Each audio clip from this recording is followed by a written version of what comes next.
পেশাগত সুরক্ষা সহ সামাজিক কর্মকাণ্ডে নিজেদের জড়িয়ে নিতে ঐক্যবদ্ধ হল রাজ্যের সঙ্গীত শিল্পীরা।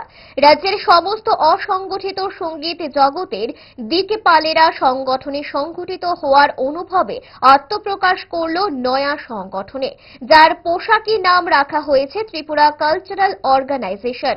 রাজ্যের নানা প্রান্তে ছড়িয়ে ছিটিয়ে থাকা পেশাদারী সঙ্গীত শিল্পী সহ সঙ্গীত কর্মীদের সংগঠিত করার তাড়না থেকেই নতুন সংগঠনের পরিকল্পনা।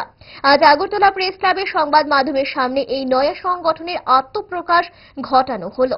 পেশাগত সুরক্ষা সহ সংগঠনের অভিমুখ থাকবে নানা সামাজিক কর্মকাণ্ডে।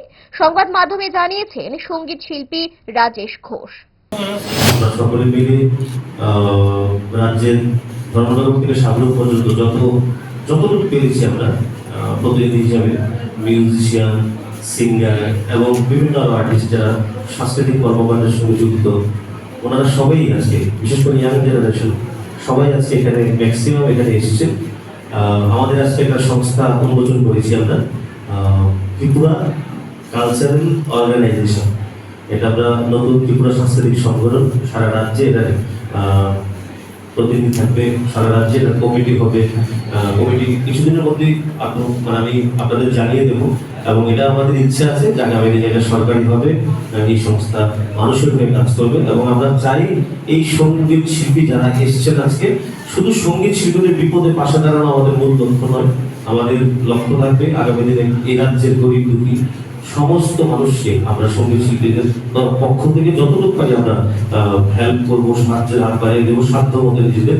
তো এটাই আজকের আমাদের মূল উদ্দেশ্য ছিল। এবং আমরা ম্যাক্সিমাম সঙ্গীত শিল্পীরা বা মিউজিশিয়ানরা, কেউ ছোট হতে পারে, কেউ বড় হতে পারে, সিনিয়র জুনিয়র, অনেক প্রোগ্রামে গেলে আমরা হ্যারাসমেন্ট হতে হয়, অনেক শিল্পীদের অনেক দুর্ব্যবহার করতে হয়। তো সমস্ত কিছু পরিত্রাণ পাওয়ার জন্য আমরা একটা এখানে অনেক সিনিয়র আছেন, নরোত্তম দাদা আছেন, বা যারা অনেকেই আছেন। তো আমি ওনাদের জুনিয়র, আমিও আমার থেকে জুনিয়র আছে, সবাই মিলে করেছি আর কি। মানে ত্রিপুরা কালচারাল অর্গানাইজেশন এটা আমার নয়, এটা আমাদের একটা সংগঠন, এবং আমরা একটা সবাই মিলে একত্রিত হয়ে এই সংগঠনকে এগিয়ে নিয়ে রাজ্যের সাংস্কৃতিক দিকটাকে আরো উন্নত করার চেষ্টা করব।